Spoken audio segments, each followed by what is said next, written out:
307 ਦਾ ਪਰਚਾ ਹੋਇਆ ਜੀ ਪਹਿਲਾਂ ਹੀ ਤੇ ਸਾਨੂੰ ਜੇਲ੍ਹ ਜਾਣਾ ਪਿਆ।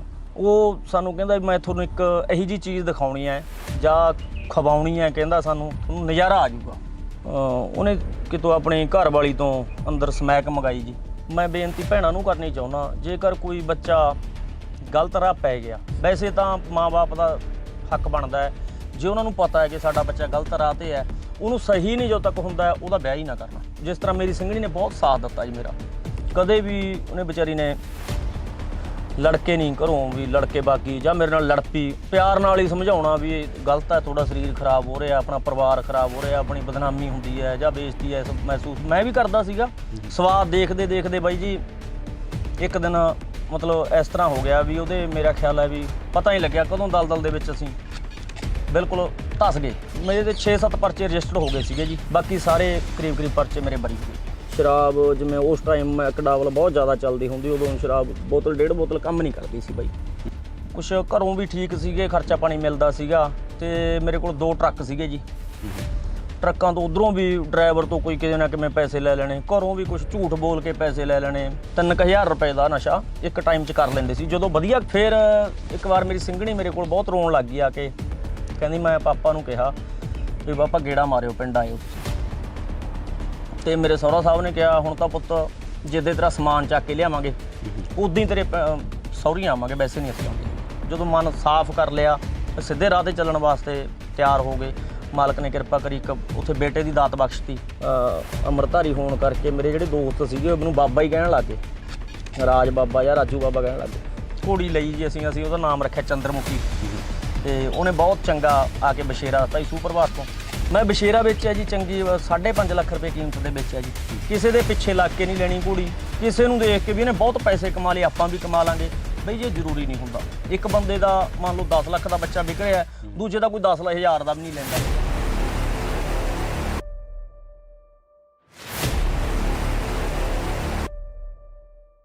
ਪੀਐਨਓ ਮੀਡੀਆ ਗਰੁੱਪ ਨਾਲ ਜੁੜੇ ਸਾਰੇ ਸੱਜਣਾਂ ਦਾ ਸਵਾਗਤ। ਦੋਸਤੋ ਮੈਂ ਸੁਖਨੈਬ ਸਿੰਘ ਸਿੱਧੂ ਅੱਜ ਤੁਹਾਨੂੰ ਲੈ ਕੇ ਚੱਲਦਾ ਪਿੰਡ ਤੂਰ ਬੰਜਾਰਾ। ਮੈਨੂੰ ਪਿੰਡ ਦਾ ਨਾਂ ਹੀ ਬੜਾ ਸੋਹਣਾ ਲੱਗਦਾ ਹੈ, ਕਹਿੰਦੇ ਇਸ ਪਿੰਡ ਦਾ ਬੱਸ ਅੱਡਾ ਵੀ ਬੜਾ ਸੋਹਣਾ ਹੈ, ਉਹਦੀ ਗੱਲ ਆਪਾਂ ਫੇਰ ਕਰਾਂਗੇ। ਪਰ ਇੱਥੋਂ ਇੱਕ ਸੋਹਣੇ ਵਿਚਾਰਾਂ ਵਾਲੇ ਸੱਜਣ ਦੇ ਨਾਲ ਸਾਂਝ ਪਾਉਣ ਜਾ ਰਹੇ ਹਾਂ। ਰਾਜ ਸਿੰਘ ਕਿਸੇ ਵੇਲੇ ਨਸ਼ਈ ਸੀ ਪਰ ਨਸ਼ਾ ਛੱਡਿਆ ਹੀ ਕੋਈ ਨਹੀਂ। ਉਸ ਤੋਂ ਬਾਅਦ ਕਿਤੇ ਨਾ ਕਿਤੇ ਸਬੱਬ ਬਣਿਆ ਜਾਂ ਕਿਸੇ ਸੱਜਣ ਦੀ ਸੰਗਤ ਮਿਲੀ ਤੇ ਫਿਰ ਸੱਜਣ ਦਾ ਸਾਥ ਜਾਂ ਤੁਹਾਨੂੰ ਵਿਗਾੜ ਦਿੰਦਾ ਹੈ ਜਾਂ ਤੁਹਾਨੂੰ ਸੰਭਾਰ ਦਿੰਦਾ ਹੈ। ਉਹ ਵੇਲਾ ਇਹੋ ਜਿਹਾ ਆਇਆ ਕਿ ਬਾਈ ਜੀ ਹੋਰਾਂ ਨੇ ਨਸ਼ਾ ਪੱਤਾ ਤਿਆਗਤਾ ਤੇ ਇੱਕ ਹੋਰ ਨਸ਼ਾ ਲਾ ਲਿਆ, ਉਹ ਸੀ ਘੋੜਿਆਂ ਦਾ। ਇੱਕ ਘੋੜਾ ਲਿਆਂਦਾ, ਅਸਲ 'ਚ ਘੋੜੀ ਲਿਆਂਦੀ ਤੇ ਉਸ ਤੋਂ ਬਾਅਦ ਦੇ ਵਿੱਚ ਉੱਥੇ ਕਿਤੇ ਨਾ ਕਿਤੇ ਕਰਮਾਂ ਵਾਲਾ ਜੀ ਘਰੇ ਆਇਆ ਤੇ ਫਿਰ ਪਾਉਂ ਬਾਰਾਂ। ਅੱਜ ਕੱਲ੍ਹ ਬਾਈ ਜੀ ਰਾਹ ਦਸੇਰਾ ਨੇ ਉਹਨਾਂ ਲੋਕਾਂ ਦੇ ਵਾਸਤੇ ਜਿਹੜੇ ਕਹਿੰਦੇ ਕੁਝ ਹੋ ਨਹੀਂ ਸਕਦਾ। ਇਹ ਕਾਫੀ ਕੁਝ ਕਰਦੇ ਨੇ, ਘੋੜਿਆਂ ਦਾ ਵਪਾਰ ਕਰਦੇ ਨੇ ਤੇ ਵੱਡੀ ਗੱਲ ਹੈ ਜਿਹੜੀ ਸਾਫ਼ ਸੁਥਰੇ ਕਿਰਦਾਰ ਨਾ ਕਰਦੇ ਨੇ। ਅੱਜ ਸਾਬਤ ਸੂਰਤ ਦਸਤਾਰ ਸਿਰਾਂ ਵਾਲੀ ਗੱਲ ਨੂੰ ਤੁਹਾਡੇ ਸਾਹਮਣੇ ਲਿਆਉਣੇ ਆ ਬਾਈ ਰਾਜ ਸਿੰਘ ਹੋਰਾਂ ਦੇ ਨਾਲ ਗੱਲਬਾਤ ਕਰਕੇ। ਅਸੀਂ ਪ੍ਰਮੋਸ਼ਨ ਵਾਸਤੇ ਤਾਂ ਕੰਮ ਕਰਦੇ ਹੀ ਨਹੀਂ, ਪਰ ਕਰਦੇ ਹਾਂ ਸੱਚੀ ਪ੍ਰਮੋਸ਼ਨ ਉਹਨਾਂ ਲੋਕਾਂ ਦੀ ਜਿਹੜੇ ਸੱਚੀ ਸਮਾਜ ਦੇ ਵਾਸਤੇ ਕੁਝ ਕਰ ਸਕਦੇ ਆ। ਇੱਥੇ ਆਏ ਆ ਤੁਹਾਡੇ ਨਾਲ ਸਾਂਝ ਪਾਉਣੇ ਆ। ਤੁਹਾਡੇ 25-30 ਮਿੰਟ ਜਿੰਨੇ ਚਿਰ ਅਸੀਂ ਗੱਲ ਕਰਾਂਗੇ ਮੈਨੂੰ ਲੱਗਦਾ ਅਜਾਈ ਨਹੀਂ ਜਾਣਗੇ ਜੇ ਤੁਸੀਂ ਕੁਝ ਕਰਨਾ ਚਾਹੁੰਦੇ ਹੋ, ਜੇ ਤੁਸੀਂ ਸੋਚਦੇ ਹੋ ਕਿ ਅਸੀਂ ਕੀ ਨਹੀਂ ਕੀਤਾ ਤੇ ਕੀ ਕਰ ਲਿਆ। ਆਓ ਗੱਲਬਾਤ ਕਰੀਏ ਬਾਈ ਰਾਜ ਹੋਰਾਂ ਨਾਲ। ਬਾਈ ਜੀ ਸਵਾਗਤ, ਸਤਿ ਸ਼੍ਰੀ ਅਕਾਲ ਜੀ। ਬਾਈ ਜੀ ਸਤਿ ਸ਼੍ਰੀ ਅਕਾਲ ਜੀ। ਬਾਈ ਸੁਖਨੈਬ ਸਿੰਘ ਸਿੱਧੂ ਜੀ, ਬਹੁਤ ਬਹੁਤ ਧੰਨਵਾਦ ਹੈ ਤੁਹਾਡਾ ਪੀਐਨਓ ਚੈਨਲ ਵੱਲੋਂ ਜੋ ਮੇਰੇ ਇੱਥੇ ਤੁਸੀਂ ਘਰ ਆਏ ਹੋ, ਬਹੁਤ ਬਹੁਤ ਧੰਨਵਾਦ। ਸਤਿ ਸ਼੍ਰੀ ਅਕਾਲ ਬਾਈ ਜੀ। ਬਹੁਤ ਮਿਹਰਬਾਨੀ ਜੀ। ਔਰ ਖਿੱਚ ਕੇ ਲਿਆਂਦਾ ਅਸਲ ਦੇ ਵਿੱਚ ਤੁਹਾਡੇ ਕੰਮ ਨੇ, ਨਹੀਂ ਤਾਂ ਜੀ ਨਹੀਂ ਕਰਦਾ ਸੀਗਾ। ਨੇੜੇ ਤੇੜੇ ਬੜਾ ਕੁਛ ਹੈ ਜਿਹੜਾ ਕਰਨ ਵਾਲਾ ਹੁੰਦਾ। ਠੀਕ ਹੈ ਜੀ। ਬਾਈ ਜੀ ਤੁਸੀਂ ਕੀ ਕੁਛ ਕੀਤਾ ਜ਼ਿੰਦਗੀ 'ਚ? ਜ਼ਿੰਦਗੀ ਦੇ ਵਿੱਚ ਬਾਈ ਜੀ ਤੁਹਾਨੂੰ ਜਿਵੇਂ ਆਪਣੀਆਂ ਗੱਲਾਂ ਚੱਲੀਆਂ, ਤੁਹਾਨੂੰ ਬਾਈ ਬਰਾੜ ਹੋਰਾਂ ਨੇ ਵੀ ਦੱਸਿਆ ਸੀਗਾ ਤੇ ਉਹਨਾਂ ਨੂੰ ਕਾਫੀ ਮੇਰੇ ਚੰਗੇ ਮਿੱਤਰ ਨੇ।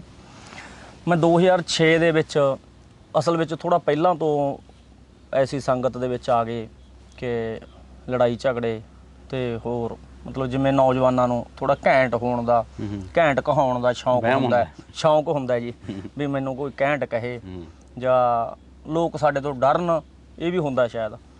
ਤੇ 2006 ਦੇ ਵਿੱਚ ਸਾਡਾ ਇੱਕ ਘਰੇਲੂ ਪਿੰਡ ਦੇ ਵਿੱਚ ਇੱਕ ਝਗੜਾ ਹੋ ਗਿਆ। ਝਗੜਾ ਹੋਣ ਤੋਂ ਬਾਅਦ 307 ਦਾ ਪਰਚਾ ਹੋਇਆ ਜੀ ਪਹਿਲਾਂ ਹੀ ਤੇ ਸਾਨੂੰ ਜੇਲ੍ਹ ਜਾਣਾ ਪਿਆ। 4 4.5 ਮਹੀਨੇ ਅਸੀਂ ਜੇਲ੍ਹ ਰਹੇ। ਵਕੀਲ ਬਣ ਕੇ ਨਿਕਲੇ ਹੋਵੋਗੇ ਉਹਨੇ ਬਸ ਇਹ ਤੁਹਾਨੂੰ ਪਤਾ ਹੀ ਆ ਬਾਈ ਜੀ, ਜਦੋਂ ਬੰਦਾ ਜੇਲ੍ਹ ਜਾਂਦਾ ਉੱਥੇ ਵਕੀਲ ਤਾਂ ਬਣ ਹੀ ਜਾਂਦਾ ਹੈਗਾ, ਜੇ ਲੀਡਰ ਨਹੀਂ ਬਣਦਾ ਤਾਂ। ਅੰਦਰ ਜੇਲ੍ਹ ਗਏ ਜੀ 4 4.5 ਮਹੀਨੇ। ਉੱਥੇ ਕੁਝ ਬੰਦੇ ਇਸ ਤਰ੍ਹਾਂ ਦੇ ਮਿਲੇ, ਚੰਗੇ ਵੀ ਸੱਜਣ ਮਿਲੇ ਤੇ ਕੁਝ ਮਾੜੇ, ਜਿਹਨਾਂ ਨੇ ਮਾੜੇ ਐਕਸਪੀਰੀਅੰਸ ਹੋਏ ਜਿਨ੍ਹਾਂ ਨਾਲ, ਉਹ ਬੰਦੇ ਵੀ ਮਿਲੇ। ਸਾਡਾ ਇੱਕ ਸੁਨਾਮ ਤੋਂ ਸੀ ਮੁੰਡਾ, ਉਹ ਸਾਡੇ ਕੋਲ ਆਉਂਦਾ ਤੇ ਸਾਡਾ ਚਲੋ ਮਾਲਕ ਦੀ ਕਿਰਪਾ ਚੰਗਾ ਖਰਚਾ ਪਾਣੀ ਜਾਂਦਾ ਸੀਗਾ ਜੇਲ੍ਹ ਦੇ ਵਿੱਚ। ਉਹ ਸਾਡੇ ਕੋਲੋਂ ਰੋਟੀ ਰੋਟੀ ਖਾ ਲੈਂਦਾ ਤੇ ਕਦੇ ਦੁੱਧ ਲੈ ਜਾਣਾ ਉਹਨੇ। ਸੁਨਾਮ ਤੋਂ ਸੀ ਬਾਈ ਜੀ, ਉਹ ਕੋਈ ਨਸ਼ੇ ਦੇ ਪਰਚੇ ਵਿੱਚ ਸੀਗਾ। ਸਾਨੂੰ ਉਹ ਦੱਸਦਾ ਸੀ ਮੈਂ ਅਫੀਮ ਦੇ ਪਰਚੇ 'ਚ, ਸਾਨੂੰ ਸ਼ਾਇਦ ਬਾਅਦ 'ਚ ਪਤਾ ਲੱਗਿਆ ਕਿ ਉਹ ਸਮੈਕ ਦੇ ਪਰਚੇ ਦੇ ਵਿੱਚ ਸੀਗਾ ਜੀ ਜੇਲ੍ਹ 'ਚ। ਸਾਡੇ ਨਾਲ ਚੰਗਾ ਪ੍ਰੇਮ ਹੋ ਗਿਆ ਜੀ, 2 2.5 ਮਹੀਨੇ ਅਸੀਂ। ਅਫੀਮ ਦੀ ਫਿਰ ਵੀ ਇੱਜ਼ਤ ਹੈ ਜੇਲ੍ਹ 'ਚ? ਹਾਂਜੀ, ਇਹ ਹੈ ਵੀ ਨਹੀਂ ਚਲੋ ਇੱਜ਼ਤ ਨਹੀਂ ਕਿਸੇ ਵੀ ਚੀਜ਼ ਦੀ। ਅਫੀਮ ਇੱਕ ਪਰਚਾ ਅਲੱਗ ਮੰਨਿਆ ਜਾਂਦਾ। ਉਹਨੂੰ ਸ਼ਾਇਦ ਇਹ ਸੀਗਾ ਮੈਂ ਸਮੈਕ ਦੱਸੂਗਾ, ਮੈਨੂੰ ਇਹਨੇ ਨੇੜਾ ਹੀ ਨਹੀਂ ਲਾਉਣਾ ਹੈਗਾ, ਤੇ ਮੈਂ ਉਹ ਅਫੀਮ ਦੱਸ ਕੇ ਸਾਡੇ ਕੋਲ ਆਇਆ ਕਿ ਮੈਂ ਅਫੀਮ ਦੇ ਪਰਚੇ 'ਚ ਆਂਗਾ। ਸੁਨਾਮ ਤੋਂ ਸੀਗਾ ਜੀ ਮੁੰਡਾ, ਸਾਂਸੀ ਬਰਾਦਰੀ ਨਾਲ ਉਹ ਸੰਬੰਧ ਰੱਖਦਾ ਸੀਗਾ। ਜਦੋਂ ਸਾਡੇ ਕੋਲ ਆਉਂਦਾ ਰਿਹਾ, ਇੱਕ ਦਿਨ ਸਾਨੂੰ 6-7 ਜਾਣੇ ਸੀਗੇ ਅਸੀਂ, ਕੁਛ ਵੀਰ ਧਨੌਲੇ ਤੋਂ ਸੀਗੇ ਸਾਡੇ ਖਾਸ ਬਹੁਤ, ਹੁਣ ਵੀ ਸਾਡੇ ਉਹ ਭਰਾ ਨੇ ਤੇ ਚੰਗੇ ਅਸੀਂ ਵਰਤਦੇ ਹਾਂ ਇੱਕ ਦੂਜੇ ਨਾਲ। ਪਰਿਵਾਰ ਵੀ ਸਾਡੇ ਇੱਕ ਦੂਜੇ ਨਾਲ ਚੰਗੇ, ਪਰਿਵਾਰਕ ਤੌਰ ਤੇ ਅਸੀਂ ਵਰਤਦੇ ਆਂਗੇ। ਉਹ ਸਾਨੂੰ ਕਹਿੰਦਾ ਵੀ ਮੈਂ ਤੁਹਾਨੂੰ ਇੱਕ ਇਹੋ ਜਿਹੀ ਚੀਜ਼ ਦਿਖਾਉਣੀ ਹੈ ਜਾਂ ਖਵਾਉਣੀ ਹੈ, ਕਹਿੰਦਾ ਸਾਨੂੰ ਤੁਹਾਨੂੰ ਨਜ਼ਾਰਾ ਆ ਜਾਊਗਾ। ਨਵੀਂ ਉਮਰ ਸੀ ਜੀ ਉਸ ਸਮੇਂ, ਐ ਹੁੰਦਾ ਵੀ ਆਪਾਂ ਨਵੀਂ ਕੀ ਚੀਜ਼ ਦੇਖੀਏ। ਜਦੋਂ ਕਿ ਬਾਹਰ ਉਸ ਟਾਈਮ 21 ਸਾਲ ਦੀ ਉਮਰ ਸੀ, ਮੈਂ ਕੋਈ ਵੀ ਨਸ਼ਾ ਕਦੇ ਟੱਚ ਨਹੀਂ ਕਰਿਆ ਸੀਗਾ ਜੀ। ਉਹਨੇ ਕਿਤੋਂ ਆਪਣੀ ਘਰ ਵਾਲੀ ਤੋਂ ਅੰਦਰ ਸਮੈਕ ਮੰਗਾਈ ਜੀ, ਸਮੈਕ ਮੰਗਾਈ, ਉੱਥੇ ਪੰਨੀ ਤੇ ਹੋਰ ਸਮਾਨ ਦਾ ਉਹ ਟਕਵੰਜ ਜਿਹਾ ਕਰਦਾ ਰਿਹਾ, ਜੁਗਾੜ ਕਰਦਾ ਰਿਹਾ। ਸਾਨੂੰ ਨਹੀਂ ਪਤਾ ਸੀ ਵੀ ਇਹ ਕਿਵੇਂ ਪੀਤੀ ਜਾਂਦੀ ਹੈ, ਕੀ ਇਹ ਚੀਜ਼ ਹੈ। ਕੁਛ ਸਾਡੇ ਭਰਾ ਜਿਹੜੇ ਅੰਮ੍ਰਿਤਸਰ ਵੱਲ ਮਸ਼ੀਨਾਂ ਲੈ ਕੇ ਜਾਂਦੇ ਸੀ, ਕੰਬਾਈਨਾਂ ਜਾਂ ਤੂੜੀ ਕਰਨ ਵਾਲੇ ਰੀਪਰ, ਉਹ ਦੱਸਦੇ ਹੁੰਦੇ ਸੀ ਇੱਕ ਮੂੰਹ 'ਚ ਠੋਲੂ ਰੱਖਦੇ ਆ ਮੁੰਡੇ, ਉਧਰ ਇਹ ਨਸ਼ਾ ਥੋੜ੍ਹਾ ਬਹੁਤਾ ਪ੍ਰਚਲਿਤ ਸੀਗਾ। 2006 ਦੀ ਗੱਲ ਹੈ ਜੀ। ਉਹਨੇ ਅੰਦਰ ਮੰਗਾਈ, ਸਾਨੂੰ ਪਾਈਪ ਪੂਪ ਬਣਾ ਕੇ ਪੰਨੀ ਵਗੈਰਾ, ਸਾਨੂੰ ਕਹਿੰਦਾ ਵੀ ਆਓ ਤੁਸੀਂ ਇਸ ਤਰ੍ਹਾਂ ਪੀਓ ਇਹਨੂੰ। ਪਹਿਲੀ ਵਾਰ ਪੀਤੀ, ਕੋਈ ਐਡਾ ਮਤਲਬ ਖਾਸ ਨਹੀਂ ਪਤਾ ਲੱਗਿਆ। ਕੁਛ ਵਿੱਚ ਜਿਹੜੇ ਮਿੱਤਰ ਸੀਗੇ ਕੋਈ ਨਸ਼ਾ ਕਰਦੇ ਸੀਗੇ, ਉਹ ਕਹਿੰਦੇ ਵੀ ਸਾਨੂੰ ਸਰੂਰ ਹੋ ਗਿਆ ਵਧੀਆ, ਮੈਨੂੰ ਨਹੀਂ ਕੋਈ ਖਾਸ ਨਹੀਂ ਪਤਾ ਲੱਗਿਆ। ਬਾਹਰ ਸਾਡੀ ਜ਼ਮਾਨਤ ਹੋ ਗਈ ਜੀ, ਉਸ ਮੁੰਡੇ ਦੀ ਵੀ ਜ਼ਮਾਨਤ ਹੋ ਗਈ। ਕੁਛ ਸਾਡੇ 'ਚੋਂ ਜਿਹੜੇ ਮਿੱਤਰ ਸੀਗੇ ਉਹਦੇ ਨਾਲ ਵਧੀਆ ਮਿਲਵਰਤਨ ਸੀਗਾ ਤੇ ਅਸੀਂ ਵੀ ਨਾਲ ਆਉਣ ਜਾਣ ਲੱਗ ਗਏ। ਆਉਣ ਜਾਣ ਲੱਗੇ, ਕਦੇ ਸਾਡੇ ਕੋਲ ਆ ਜਾਣਾ ਉਹਨੇ, ਕਦੇ ਅਸੀਂ ਉਹਦੇ ਕੋਲ ਚੱਲ ਜਾਣਾ।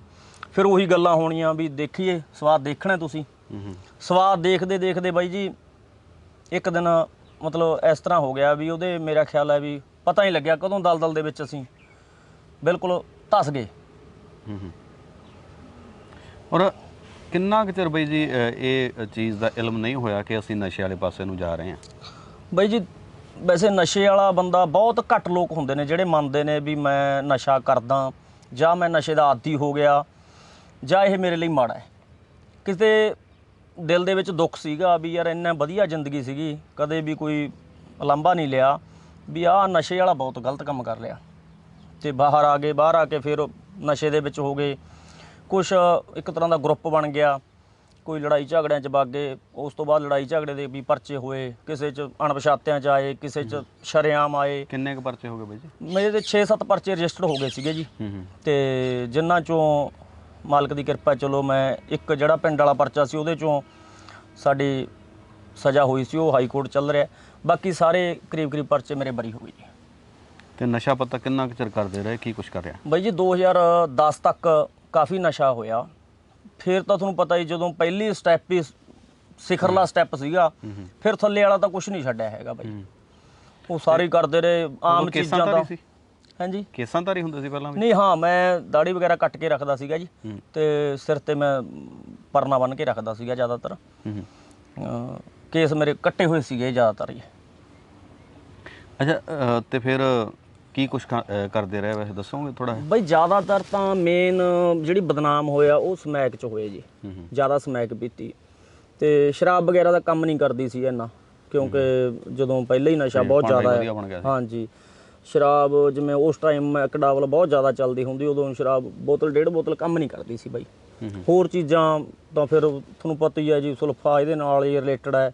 ਹੋਰ ਬਹੁਤ ਕੁਝ ਜਿੰਨਾ ਵੀ ਮਤਲਬ ਦੁਨੀਆ ਤੇ ਚੱਲ ਰਿਹਾ ਜੀ। ਨਸ਼ੇੜੀ ਜਿਹੜੇ ਕਿਰਲੀਆਂ ਦੀਆਂ ਪੁੱਛਾਂ ਪਾਛਾਂ ਜੀਆਂ ਤੇ ਉਹ ਕਰਦੇ ਹੁੰਦੇ, ਉਹੋ ਜਿਹੇ ਪਾਸੇ ਉਹਨੂੰ ਤੁਰੇ ਕਿ ਨਹੀਂ? ਨਹੀਂ ਬਾਈ ਜੀ, ਕਿਰਲੀਆਂ ਦੀਆਂ ਪੁੱਛਾਂ ਵਾਲੀ ਉਹ ਸਾਨੂੰ ਨਹੀਂ ਪਤਾ ਸੀ, ਉਹਦੇ ਬਾਰੇ ਗਿਆਨ ਨਹੀਂ ਸੀਗਾ। ਸੁਣਦੇ ਹੁੰਦੇ ਸੀ ਵੀ ਇਸ ਤਰ੍ਹਾਂ ਕੋਈ ਖਾ ਪੀ ਲੈਂਦਾ, ਸਾਨੂੰ ਇਹ ਲੱਗਦਾ ਸੀ ਵੀ ਐਵੇਂ ਗੱਲਾਂ ਨੇ ਇਹ। ਜਦੋਂ ਆਹ ਨਸ਼ੇ ਐਡੇ ਐਡੇ ਕੰਮ ਨਹੀਂ ਕਰਦੇ ਸਰੀਰ ਨੂੰ, ਯਾਰ ਕਿਰਲੀ ਦੀ ਪੂੰਛ ਜਾਂ ਇਹ ਚੀਜ਼ਾਂ ਕਿਵੇਂ ਕੰਮ ਕਰਨਗੀਆਂ? ਇਹ ਚੀਜ਼ ਸੀ ਜੀ। ਤੇ ਥੋੜਾ ਬਹੁਤਾ ਜਿਵੇਂ ਕੋਈ ਸ਼ੀਸ਼ੀ ਜਾਂ ਗੋਲੀਆਂ ਉਹ ਨਾ ਮਾਤਰ ਵਰਤੇ ਨੇ, ਕਿ ਵਰਤਿਆ ਸਾਰਾ ਕੁਝ ਹੀ ਹੈ ਜੀ। ਮੇਰਾ ਖਿਆਲ ਹੈ ਵੀ ਮਾਲਕ ਦੀ ਕਿਰਪਾ ਹੋਈ ਹੁਣ ਸੈਟਾਂਗੇ ਵੀ ਛੱਡਿਆ ਹੀ ਨਹੀਂ ਕੁਛ ਉਦੋਂ। ਨਸ਼ੇ ਦੀ ਪੂਰਤੀ ਕਿਵੇਂ ਹੁੰਦੀ ਸੀ? ਸਮਾਨ ਤਾਂ ਉਦੋਂ ਹੀ ਮਹਿੰਗਾ ਹੋ ਗਿਆ ਸਾਰਾ। ਸਮਾਨ ਬਹੁਤ ਮਹਿੰਗਾ ਸੀਗਾ ਜੀ ਉਦੋਂ। 500 ਰੁਪਏ ਗ੍ਰਾਮ ਮਿਲਦਾ ਸੀਗਾ, ਜਿਹੜਾ ਜੇ ਆਪਾਂ ਥੋੜਾ ਲਈਏ। ਜਿਹੜੇ ਪੈਕਟ ਸੀ ਉਹ 1500-1700 ਰੁਪਏ ਦਾ 5 ਗ੍ਰਾਮ ਦਾ ਪੈਕਟ ਮਿਲ ਜਾਂਦਾ ਸੀਗਾ ਜੀ। ਕੁਛ ਘਰੋਂ ਵੀ ਠੀਕ ਸੀਗੇ, ਖਰਚਾ ਪਾਣੀ ਮਿਲਦਾ ਸੀਗਾ। ਤੇ ਮੇਰੇ ਕੋਲ 2 ਟਰੱਕ ਸੀਗੇ ਜੀ। ਟਰੱਕਾਂ ਤੋਂ ਉਧਰੋਂ ਵੀ ਡਰਾਈਵਰ ਤੋਂ ਕੋਈ ਕਿਤੇ ਨਾ ਕਿਵੇਂ ਪੈਸੇ ਲੈ ਲੈਣੇ, ਘਰੋਂ ਵੀ ਕੁਝ ਝੂਠ ਬੋਲ ਕੇ ਪੈਸੇ ਲੈ ਲੈਣੇ। ਕੁਛ ਉਹ ਸਮੇਂ 'ਚ 7 'ਚ ਮੇਰਾ ਵਿਆਹ ਹੋ ਗਿਆ ਜੀ। ਵਿਆਹ ਤੋਂ ਬਾਅਦ ਤੁਹਾਨੂੰ ਪਤਾ ਹੈ ਜੀ, ਕੁਛ ਪੈਸਾ ਬੰਦੇ ਲਵੇ ਰਹਿੰਦਾ ਹੈ। ਕੋਈ ਵੀ ਕਿਸੇ ਵੀ ਪਾਸਿਓਂ ਆਉਣਾ ਹੈ, ਪੈਸਾ ਹੁੰਦਾ ਹੈ ਬੰਦੇ ਕੋਲ, ਤੇ ਉਹ ਪੈਸਾ ਦੇ ਇਸ ਤਰ੍ਹਾਂ ਪੂਰਤੀ ਹੋ ਜਾਂਦੀ ਸੀ। ਤੇ ਘਰੇ ਪਤਾ ਕਦੋਂ ਲੱਗਿਆ ਫਿਰ ਬਾਈ? ਪਤਾ ਜੀ ਮੈਨੂੰ ਤਾਂ ਇਹ ਹੈ ਵੀ ਜਦੋਂ ਕਹਿਣ ਲੱਗੇ, ਮੇਰਾ ਖਿਆਲ ਆ 8-8 'ਚ ਮੈਨੂੰ ਕਹਿਣ ਲੱਗੇ ਵੀ ਤੂੰ ਗਲਤ ਪਾਸੇ ਪੈ ਗਿਆ। ਕਾਫੀ ਸਮਾਂ 2 ਸਾਲ 2.5 ਸਾਲ ਬਾਅਦ ਪਤਾ ਲੱਗਿਆ। ਪੈਰਾਂ ਤੇ ਪਾਣੀ ਨਹੀਂ ਪੈਣ ਦਿੱਤਾ ਹੋਣਾ ਕਿਰਾਂ ਦਾ? ਨਹੀਂ ਬਾਈ ਜੀ, ਕਹਿ ਦਿੰਦੇ ਸੀ ਵੀ ਮੈਂ ਹਾਂ ਕਰ ਲੈਣਾ, ਜਾਂ ਮੈਂ ਜ਼ਿਆਦਾ ਨਹੀਂ ਕਰਿਆ, ਥੋੜਾ ਕਰਿਆ ਤੇ ਆਪਾਂ ਛੱਡ ਦਾਂਗੇ। ਇਹ ਹੁੰਦਾ ਨਾ ਪਹਿਲਾਂ ਨਸ਼ੇ, ਕੋਈ ਵੀ ਨਸ਼ੇ ਵਾਲਾ ਬੰਦਾ ਉਹ ਕਹਿੰਦਾ ਵੀ ਮੈਂ ਤਾਂ ਯਾਰ ਸ਼ੌਕੀਆ ਵਰਤਦਾ ਕੋਈ ਵੀ ਨਸ਼ਾ ਹੈ, ਵੀ ਮੈਨੂੰ ਲੱਗਿਆ ਥੋੜੀ ਆ, ਮੈਂ ਕੋਈ ਅਮਲੀ ਥੋੜੀ ਆ, ਮੈਂ ਤਾਂ ਸ਼ੌਕੀਆ ਵਰਤਦਾ। ਹੁਣ ਵੀ ਬਾਈ ਜੀ ਆਪਣੇ ਕੋਲ ਚਲੋ ਸਰਕਲ 'ਚ ਹੈਗੇ ਹੀ ਸੀਗੇ ਮੁੰਡੇ ਜਿਹੜੇ ਵੀ ਉਦੋਂ ਬਾਅਦ ਵੀ ਹੁਣ ਕੋਸ਼ਿਸ਼ ਕਰਦੇ ਆ ਵੀ ਬਾਈ ਛੱਡੋ ਯਾਰ। ਕਹਿੰਦੇ ਆਂਗੇ ਸਾਡੇ ਬਾਈ ਨੇ ਸਾਡੇ ਜਿਨ੍ਹਾਂ ਕੋਲ ਮੈਂ ਪਹਿਲਾਂ 10 ਦੇ ਵਿੱਚ ਮੈਂ ਤੁਹਾਨੂੰ ਦੱਸਾਂ ਜੀ, ਪਰਿਵਾਰ ਮੈਂ ਵੀ ਦੁਖੀ ਸੀਗਾ ਅੰਦਰੋਂ, ਮਨ ਬਹੁਤ ਦੁਖੀ ਸੀ, ਕਿਉਂਕਿ ਜਦੋਂ ਡੋਜ਼ ਬਹੁਤ ਜ਼ਿਆਦਾ ਵੱਧ ਗਈ। ਕਿੰਨਾ ਕੁ ਖਾ ਲੈਂਦੇ ਸੀ ਬਈ ਜੀ? ਇੱਕ ਸਿਟਿੰਗ ਦੇ ਵਿੱਚ ਮੰਨ ਕੇ ਚੱਲੋ ਜੋ ਕੇਰਾਂ ਬਹਿ ਜਾਂਦੇ ਸੀਗੇ, ਜੇ ਮਤਲਬ ਪੈਸੇ ਆਮ ਹੁੰਦੇ ਤਾਂ 6-7 ਗ੍ਰਾਮ 2 ਬੰਦੇ ਪੀ ਜਾਂਦੇ ਸੀਗੇ ਜੀ ਮੌਜ ਨਾਲ। ਮਤਲਬ 1500-2000 ਦਾ ਇੱਕ ਜਣਾ ਨਵੇੜ ਦਿੰਦਾ। ਹਾਂ ਜੀ ਹਾਂ, ਮੰਨ ਕੇ ਚੱਲੋ ਜੀ 3000 ਰੁਪਏ ਦਾ ਨਸ਼ਾ ਇੱਕ ਟਾਈਮ 'ਚ ਕਰ ਲੈਂਦੇ ਸੀ, ਜਦੋਂ ਵਧੀਆ ਮਤਲਬ ਪੈਸੇ ਵੀ ਹੁੰਦੇ ਸੀ। ਜਿੱਦਾਂ ਨਹੀਂ ਫਿਰ ਗ੍ਰਾਮ 2 ਗ੍ਰਾਮ ਤਾਂ ਇਹ ਤਾਂ ਚੱਲਦਾ ਹੀ ਸੀਗਾ ਜੀ, ਰੋਜ਼ ਦਾ ਹੀ ਕੰਮ ਸੀਗਾ ਜੀ। ਜਿਵੇਂ ਵੀ ਹੁਣ ਤੁਸੀਂ ਸਵੇਰੇ ਕਰ ਲਿਆ ਜਾਂ ਦੁਪਹਿਰੇ ਕਰ ਲਿਆ, ਫਿਰ ਕਿੰਨੀ ਕੁ ਦੇਰ ਬਾਅਦ ਫਿਰ ਲੋੜ ਲੱਗਦੀ ਸੀ? ਇਹ ਬਾਈ ਜੀ ਐਸਾ ਨਸ਼ਾ ਹੈ, ਇਹਨੂੰ ਮਤਲਬ ਤੁਸੀਂ ਜੇ ਮੰਨ ਲਓ ਸ਼ਾਮ ਨੂੰ ਕਰਦੇ ਹੋ ਤੁਸੀਂ, ਵੈਸੇ ਤਾਂ ਇਹ ਤਾਂ ਪਹਿਲਾਂ ਤਾਂ ਸ਼ੁਰੂ 'ਚ ਤਾਂ ਉਹ ਹੋਰ ਤਰ੍ਹਾਂ ਦਾ ਨਸ਼ਾ ਸੀਗਾ। ਫਿਰ ਉਹਨੂੰ ਕਹਿਣ ਲੱਗ ਗਏ ਸੀ ਵੀ ਇਹ ਦਿੱਲੀ ਵਾਲਾ ਮਾਲ, ਕਹਿਣ ਲੱਗੇ ਦਿੱਲੀ ਵਾਲਾ ਆ ਗਿਆ, ਭੂਲ ਭੁਲਈਆ ਆ ਗਿਆ, ਉਹਨੂੰ ਭੂਲ ਭੁਲਈਆ ਕਹਿਣ ਲੱਗ ਗਏ ਸੀ। ਉਹਦੇ ਇਸ ਤਰ੍ਹਾਂ ਨਸ਼ਾ ਸੀਗਾ ਵੀ ਕੇਰਾਂ ਜਦੋਂ ਪੀ ਕੇ ਬੰਦਾ ਸ਼ਾਮ ਨੂੰ ਰਾਤ ਨੂੰ 10 ਵਜੇ ਸੌਂਦਾ ਹੈ ਤਾਂ ਅਗਲੇ ਸ਼ਾਮ ਤੱਕ ਉੱਠ ਨਹੀਂ ਸਕਦਾ ਸੀਗਾ। ਸਾਰੀ ਰਾਤ ਵੀ ਸੌਂ ਜਾਣਾ, ਦਿਨੇ ਵੀ ਸੌਂ ਜਾਣਾ, ਅਗਲੀ ਸ਼ਾਮ ਤੱਕ ਬੜੀ ਮੁਸ਼ਕਲ ਨਾਲ ਉੱਠਦੇ ਸੀਗੇ। ਫਿਰ ਜਦੋਂ ਉੱਠਣਾ, ਉੱਠ ਕੇ ਆਪਦਾ ਨਹਾ ਧੋ ਕੇ ਫਿਰ ਇਹੀ ਹੁੰਦਾ ਸੀ ਵੀ ਆਪਦਾ ਕੋਈ ਹੀਲਾ ਕਰੀਏ, ਜਾਂ ਕਿਸੇ ਮਿੱਤਰ ਦਾ ਫੋਨ, ਜਿਹੜੇ ਉਦੋਂ ਸਰਕਲ 'ਚ ਸੀਗੇ ਉਹਨਾਂ ਦਾ ਕਿਸੇ ਦਾ ਫੋਨ ਆ ਜਾਣਾ ਵੀ ਚਲੋ ਬਈ ਆਪਾਂ ਬਾਈ ਜੀ ਸਮਾਨ ਲਾਈਏ। ਜ਼ਿਆਦਾਤਰ ਕੋਟਵੜ ਚੱਲਦੇ ਹੁੰਦੇ, ਤੇ ਫਿਰ ਆਪਦਾ ਹੀਲਾ ਕਰਨਾ ਜੀ। ਉਹਦਾ ਸਨਾਮ ਤੋਂ ਲੈ ਕੇ ਆਉਣਾ, ਦੜਬੇ ਵੀ ਇੱਥੇ ਸਾਡੇ ਇੱਧਰ ਹਰਿਆਣਾ ਵੀ ਨੇੜੇ ਆ ਗਿਆ, ਉਧਰੋਂ ਵੀ ਸਪਲਾਈ ਆਉਂਦੀ ਸੀ? ਹਾਂ, ਇੱਕ ਇਧਰੋਂ ਸ਼ਾਹਬਾਦ ਸਾਈਡ ਤੋਂ ਕੁਝ ਬੰਦੇ ਇੱਥੇ ਵੀ ਦੇ ਜਾਂਦੇ ਸੀਗੇ, ਕੁਝ ਸਾਡੇ ਬੰਦੇ ਉੱਥੋਂ ਲੈ ਕੇ ਆਉਂਦੇ, ਉਹ ਸਾਨੂੰ ਦੇ ਜਾਂਦੇ ਸੀਗੇ। ਆੜਤ ਬਣੀ ਵੀ ਸੀ? ਆੜਤ ਕਹਿ ਲਓ ਜੀ। ਤੇ ਸਮਾਣੇ ਸੀਗਾ, ਸਮਾਣੇ ਤੋਂ ਲੈ ਕੇ ਆਉਂਦੇ ਸੀ। ਫਿਰ ਇੱਥੇ ਦੜਬੇ ਸਾਡੇ ਇੱਕ ਬੰਦੇ ਉਹ ਲੱਗੇ ਸੀਗੇ, ਲੇਡੀਜ਼ ਸੀਗੀ, ਉਹ ਵੀ ਵੇਚਣ ਲੱਗੇ ਸੀਗੇ ਜੀ। ਦੜਬੇ ਤੋਂ ਵੀ ਸਮਾਨ ਬਹੁਤ ਮਿਲਦਾ ਰਿਹਾ। ਫਿਰ ਛੱਡਣ ਦਾ ਮਨ ਕਦੋਂ ਬਣਿਆ? ਛੱਡਣ ਦਾ ਬਾਈ ਜੀ ਮਨ ਜਦੋਂ ਕਾਫੀ ਜ਼ਿਆਦਾ ਨਸ਼ਾ ਕਰਨ ਲੱਗ ਗਏ, ਸਰੀਰ ਖਰਾਬ ਰਹਿਣਾ, ਮਨ ਨੂੰ ਤਾਂ ਹੁੰਦਾ ਹੀ ਸੀਗਾ ਵੀ ਯਾਰ ਕੀ ਕਰ ਰਹੇ ਹਾਂ ਇਹ ਆਪਾਂ। ਲੋਕਾਂ ਦੇ ਵਿੱਚ ਵੀ ਆਪਾਂ ਨੂੰ ਪਤਾ ਲੱਗਦਾ ਵੀ ਸਮਾਜ ਦੇ ਵਿੱਚ ਜਿਹੜੀ ਆਪਣੀ ਸਾਖ ਹੈ ਉਹ ਬਹੁਤ ਜ਼ਿਆਦਾ ਖਰਾਬ ਹੋ ਗਈ, ਡਿੱਗੀ। ਉਸ ਤੋਂ ਬਾਅਦ ਬਾਈ ਜੀ ਪਰਿਵਾਰ ਨੇ ਵੀ ਕਹਿਣਾ, ਮੇਰੇ ਸਾਡੂ ਸਾਹਿਬ ਨੇ ਜੀ, ਚੀਮਾ ਪਿੰਡ ਸੀਗੇ, ਉਹ ਵਿਚਾਰੇ ਚੱਲ ਗਏ ਪਿੱਛੇ ਜੇ। ਉਹਨਾਂ ਨੇ ਕਹਿਣਾ ਵੀ ਰਾਸਿਆਂ ਤੋਂ ਸਿੱਧੇ ਪਾਸੇ ਆ। ਉਹਨਾਂ ਨੇ ਜੈਵਿੰਦਰ ਵੀਰ ਜੀ ਸੀਗੇ ਉੱਥੇ ਜਥੇਦਾਰ ਚੀਮਾ ਸਾਹਿਬ, ਅਕਾਲ ਜਿਹੜਾ ਇਹਨਾਂ ਸੰਸਥਾ ਹੈਗੀ, ਅਕਾਲ ਅਕੈਡਮੀ, ਹਾਂਜੀ, ਉੱਥੇ ਸੀਗੇ, ਉਹ ਜਥੇਦਾਰ ਜੀ ਸੀਗੇ। ਉਹਨਾਂ ਨਾਲ ਗੱਲ ਕਰੀ ਮੇਰੇ ਸਾਡੂ ਸਾਹਿਬ ਨੇ, ਗੱਲ ਕਰਕੇ ਕਹਿੰਦੇ ਵੀ ਤੂੰ ਸੈਂਟਰ ਦੇ ਵਿੱਚ ਰਹਿ ਕੁਛ ਟਾਈਮ। ਮੈਨੂੰ ਕਿਹਾ ਉਹਨਾਂ ਨੇ ਕਿ ਤੇਰਾ 20 ਕੁ ਦਿਨ ਲਵਾਵਾਂਗੇ ਅਸੀਂ। ਪਹਿਲਾਂ ਤਾਂ ਮੈਂ ਕਾਫੀ ਲੜਾਈ ਝਗੜਾ ਕਰਿਆ ਉਹਨਾਂ ਨਾਲ ਵੀ, ਸਿੰਘਣੀ ਨਾਲ ਵੀ। ਸਿੰਘਣੀ ਮੇਰੇ ਨਾਲ ਗਈ ਸੀਗੀ ਚੀਮੇ, ਅਸੀਂ ਇਕੱਠੇ ਗਏ ਜੀ। ਮੈਂ ਇੱਕ ਵਾਰ ਤਾਂ ਉੱਥੋਂ ਮੋਟਰਸਾਈਕਲ ਤੇ ਛੱਡ ਕੇ ਸਿੰਘਣੀ ਨੂੰ ਵਾਪਸ ਸਨਾਮ ਆ ਗਿਆ ਜੀ। ਉਹੀ ਆਪਦੇ ਬੰਦਿਆਂ ਕੋਲ ਨਸ਼ਾ ਨੁਸ਼ਾ ਕਰਿਆ। ਉੱਥੇ ਚੀਮਿਆਂ ਦੇ ਰਾਹ 'ਚ ਇੱਕ ਡੇਰਾ ਸੀਗਾ, ਉੱਥੇ ਵਿਚਾਰਾ ਸਾਧੂ ਸੀ, ਉਹਨੂੰ ਵੀ ਉਹ ਵੀ ਲੱਗ ਰਿਹਾ ਸੀ, ਪਤਾ ਨਹੀਂ ਮੁੰਡਿਆਂ ਨੇ ਸਾਡੇ ਜਿਹੜੇ ਸਰਕਲ ਦੇ ਸੀ ਉਹਨਾਂ ਨੇ ਲਾਤਾ ਸੀਗਾ। ਉਹ ਉੱਥੇ ਰਹੇ, ਉੱਥੇ ਨਸ਼ਾ ਨੁਸ਼ਾ ਕਰਕੇ ਰਾਤ ਨੂੰ ਮੈਂ 10-11 ਵਜੇ ਵਾਪਸ ਫਿਰ ਚੀਮੇ ਚੱਲ ਗਿਆ। ਚੀਮੇ ਉਹਨਾਂ ਨੇ ਮੈਨੂੰ ਕਿਹਾ ਵੀ ਤੂੰ ਗਲਤ ਪੈ ਰਿਹਾ, ਸਿੱਧੇ ਰਸਤੇ ਆ। ਆਪਣੀ ਮਤਲਬ ਭੈਣ ਨੂੰ ਦੁਖੀ ਦੇਖ ਕੇ ਜਾਂ ਮੈਨੂੰ ਮੇਰੇ ਹਾਲਾਤ ਦੇਖ ਕੇ ਕਾਫੀ ਕੁਝ ਮੈਨੂੰ ਕਿਹਾ ਗਿਆ ਉਹਨਾਂ ਵੱਲੋਂ। ਫਿਰ ਮੈਂ ਸਵੇਰੇ ਸਹਿਮਤੀ ਨਾਲ ਵੀ ਚਲੋ ਮੈਨੂੰ ਤੁਸੀਂ ਭਾਈ ਸੈਂਟਰ 'ਚ ਛੱਡ ਦਿਓ। ਮੈਂ ਸੈਂਟਰ ਚੱਲ ਗਿਆ ਜੀ। 42-43 ਦਿਨ ਉੱਥੇ ਚੀਮੇ ਸੈਂਟਰ 'ਚ ਰਿਹਾ। ਉਦੋਂ ਬਾਅਦ ਮੇਰੇ ਸਾਡੂ ਸਾਹਿਬ ਟ੍ਰੀਟਮੈਂਟ ਵੀ ਕਰਾਉਣਾ ਪਿਆ ਜਾਂ ਫਿਰ ਕਿਸੇ ਹੋਰ ਹਾਂਜੀ ਟ੍ਰੀਟਮੈਂਟ ਉੱਥੇ ਹੀ ਹੈਗਾ, ਦਵਾਈ ਵਗੈਰਾ ਉਹ ਦਿੰਦੇ ਨੇ ਜੀ। ਪਹਿਲਾਂ ਤਾਂ ਉਹ ਜਿਵੇਂ ਲੀਵਰ ਦਾ ਤੇ ਹੋਰ ਕੋਈ ਤੋੜ ਤੋਂ ਤੇ ਹੋਰ ਦਵਾਈਆਂ ਦਿੰਦੇ ਨੇ। ਉਦੋਂ ਬਾਅਦ ਇੱਕ ਕੋਈ ਉਹਨਾਂ ਕੋਲ ਸਪੈਸ਼ਲ ਗੋਲੀਆਂ ਨੇ, ਸ਼ਰਾਬ ਵਾਲੇ ਵਾਸਤੇ ਅਲੱਗ ਗੋਲੀ, ਸਮੈਕ ਤੇ ਅਫੀਮ ਵਗੈਰਾ ਵਾਲਿਆਂ ਵਾਸਤੇ ਅਲੱਗ ਆ। ਉਹ ਗੋਲੀ ਦਿੰਦੇ ਨੇ ਜੀ 17-18 ਕੁ ਦਿਨਾਂ ਤੋਂ ਬਾਅਦ ਸਟਾਰਟ ਕਰ ਦਿੰਦੇ ਨੇ। ਉਹ ਬਾਈ ਜੀ ਲਗਾਤਾਰ ਫਿਰ ਖਾਣੀ ਪੈਂਦੀ ਆ ਕਾਫੀ ਸਮਾਂ। ਉੱਥੇ ਰਹਿੰਦੇ ਉਹ ਮੈਂ ਖਾਧੀ, ਤੇ ਜਦੋਂ ਮੈਂ ਉੱਥੋਂ ਆ ਗਿਆ ਕੁਝ ਦਿਨਾਂ ਦੀ ਦਵਾਈ ਲੈ ਕੇ ਆਏ ਸੀਗੇ, ਫਿਰ ਮੇਰੇ ਸਾਡੂ ਸਾਹਿਬ ਨੇ ਕਿਹਾ ਵੀ ਇਹਦਾ ਵੀ ਸਰਕਲ ਨਹੀਂ ਜਦੋਂ ਤੱਕ ਟੁੱਟਦਾ। ਸਹੀ ਗੱਲ। ਹਾਂ ਉਦੋਂ ਬਾਅਦ ਮੈਂ ਜ਼ਿਆਦਾ ਨਹੀਂ, 1-2 ਵਾਰ ਮੈਂ ਰਲਿਆ ਆਪਦੇ ਸਰਕਲ ਦੇ ਵਿੱਚ, ਲਾਇਆ ਫਰਮਾਲ। ਹਾਂ 1-2 ਵਾਰ ਰਲਿਆ ਜੀ ਮੈਂ ਉਹਦੇ ਵਿੱਚ। ਫਿਰ ਉਹਨਾਂ ਨੇ ਕੀ ਕਰਿਆ, ਮੈਨੂੰ ਜੈਵਿੰਦਰ ਵੀਰ ਜੀ ਨਾਲ ਗੱਲ ਕਰਕੇ, ਜੈਵਿੰਦਰ ਵੀਰ ਜੀ ਕਹਿੰਦੇ ਤੂੰ 5-4 ਮਹੀਨੇ ਉੱਥੇ ਸੇਵਾ ਕਰਕੇ ਆ ਬੜੂ ਸਾਹਿਬ ਜੀ। ਮੈਨੂੰ ਉਹਨਾਂ ਨੇ ਬੜੂ ਸਾਹਿਬ ਭੇਜਤਾ।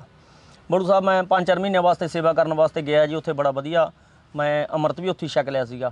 ਜਦੋਂ ਜਥੇਦਾਰਾਂ ਨੇ ਕਿਹਾ ਵੀ ਤੂੰ ਭਾਈ, ਕਿਹੜੇ ਸਾਲ ਦੀ ਗੱਲ ਹੈ, 10 ਦੀ ਹੋਈ?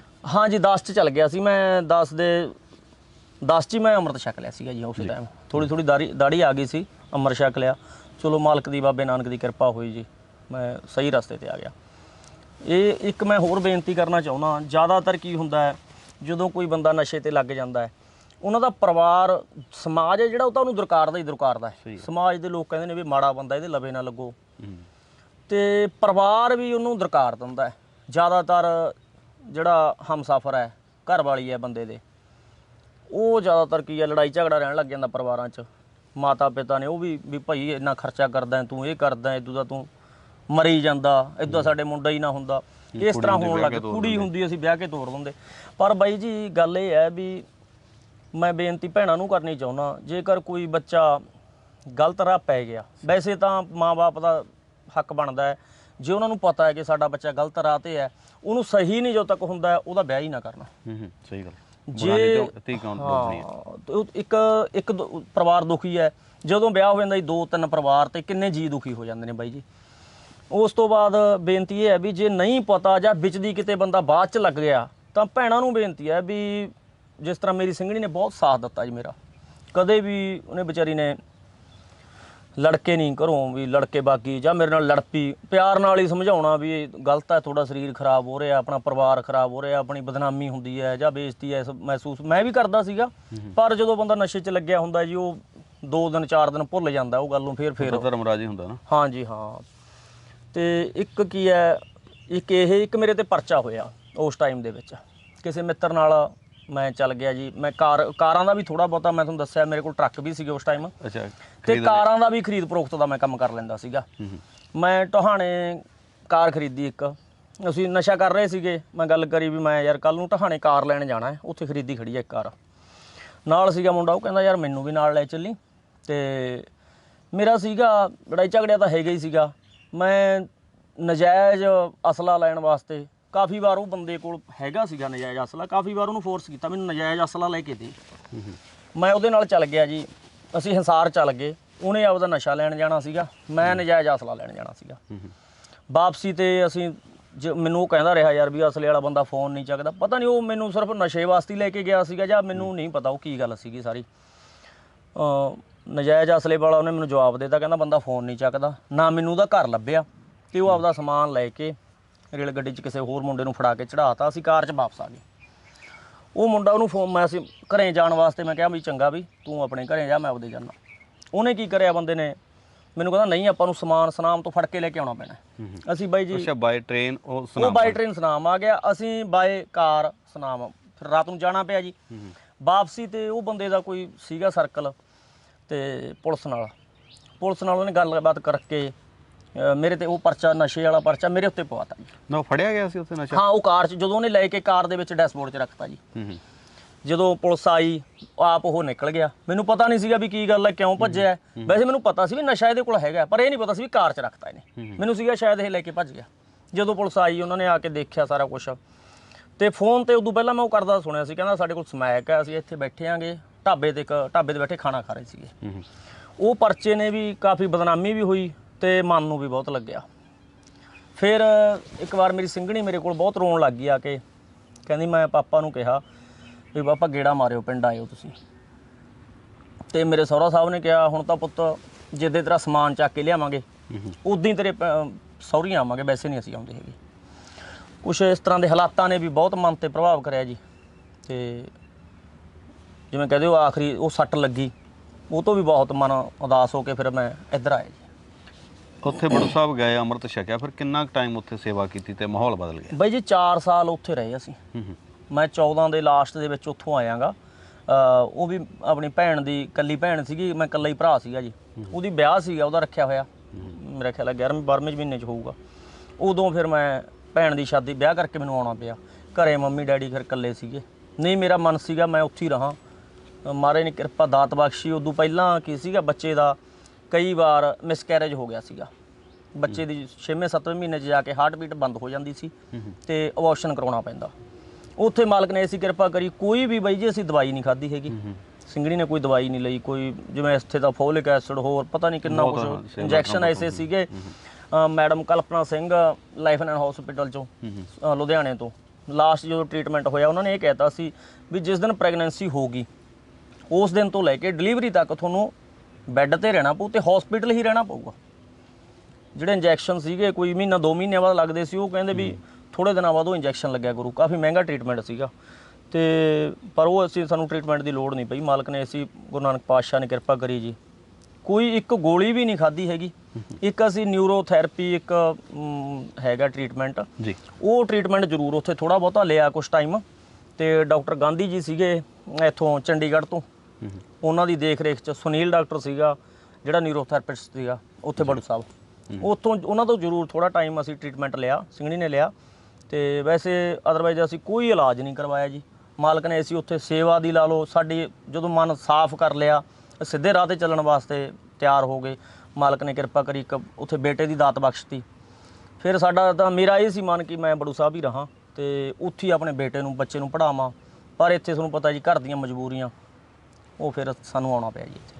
ਤੁਸੀਂ ਇੱਥੇ ਆ ਗਏ ਤੇ ਅੱਜ ਕੱਲ ਜਦੋਂ ਆਪਾਂ ਮਿਲੇ ਆ ਹਾਂਜੀ ਤਾਂ ਮੁਕਤਸਰ ਦੇ ਵਿੱਚ ਮਿਲੇ ਆ। ਟੁੱਟੀ ਗੰਢੀ ਦਾ ਜ਼ਿਕਰ ਉੱਥੇ ਆਉਂਦਾ ਹੈ ਨਾ, 7 ਵਜੇ ਸਾਡੇ ਘੋੜਿਆਂ ਦੇ ਨਾਲ ਸੰਬੰਧ ਉੱਥੋਂ ਸੰਬੰਧ ਹੈ ਜੀ। ਹਾਂਜੀ ਹਾਂਜੀ, ਤੇ ਕੌਮ ਦਾ ਵੀ ਇਹਦੇ ਨਾਲ ਕਾਫੀ ਕੁਝ ਜੁੜਿਆ ਸਿੱਧਾ ਜੁੜਿਆ। ਹਾਂਜੀ, ਤੇ ਤੁਸੀਂ ਫਿਰ ਘੋੜਿਆਂ ਵਾਲੇ ਪਾਸੇ ਨੂੰ ਕਿਵੇਂ ਤੁਰ ਪਏ?